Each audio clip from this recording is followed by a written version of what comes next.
So anybody who knows me at this point knows that I'm a big baseball fan, have been coaching baseball for over 30 years, been involved in baseball as a player or coach for well over 40 years at this point.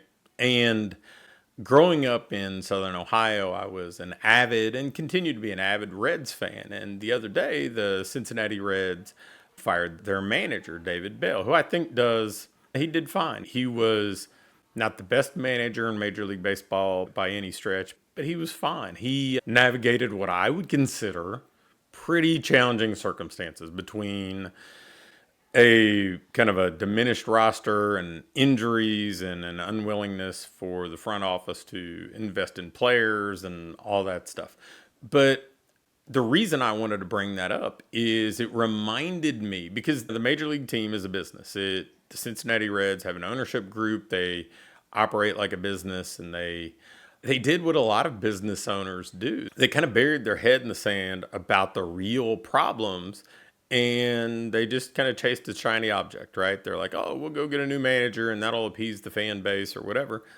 When there are a lot of internal things that are broken in the organization, there are internal issues when it comes to the way that money's invested, the community relations, I assume the way that they're managing the health of the players since there's so many injuries or whatever else. But there are definitely a number of things that are broken within the organization, but it's easier to just say, we'll go throw a Band-Aid on it. And we see that all the time with businesses, right? We see people think, well, if I just have this one new ad, or if I make this different offer, that'll fix things.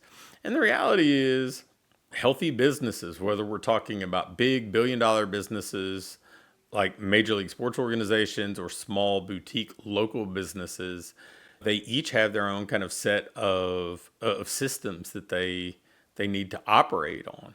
They all have to market to continually attract people. They have to deliver something good to the people that are paying them that they're serving.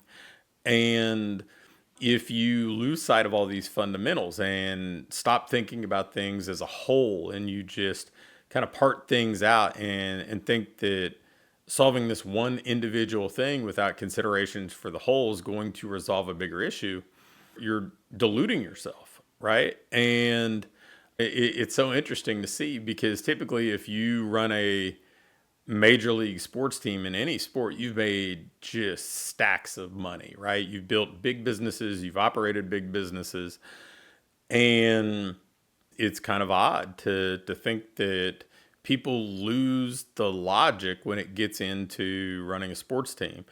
And I think that we as coaches are kind of similar, or we as fitness business owners are kind of similar. Like, we understand that, hey, if your training's broken and your nutrition's broken and your recovery's broken, adding a new supplement's not going to fix it all.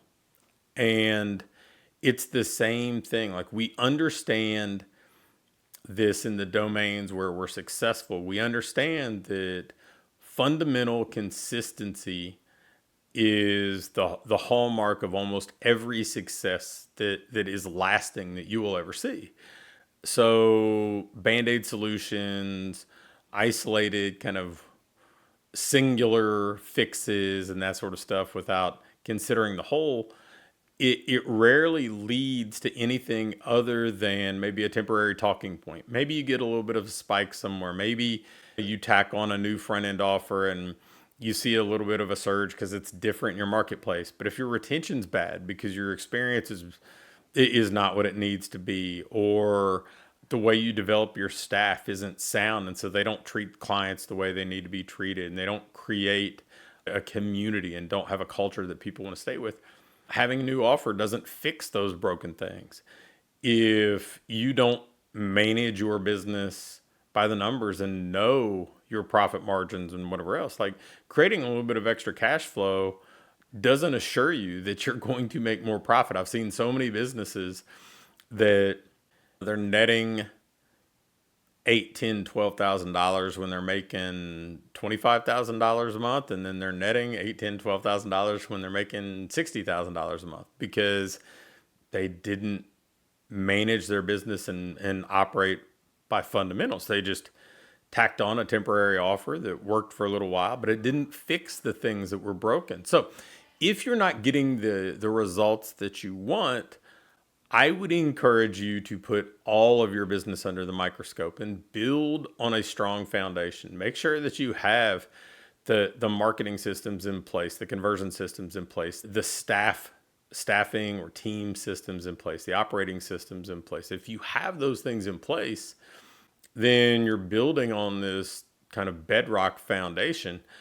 And yeah, you can make little tweaks here and there that are seasonal or playing on certain trends or just market preferences in the moment. But those things by themselves aren't gonna cure what ails your business if you don't have a strong foundation. So it just kind of came to my mind seeing it kind of happen in a much bigger landscape than the one that I typically operate in with small businesses. Same problems, just on a bigger scale.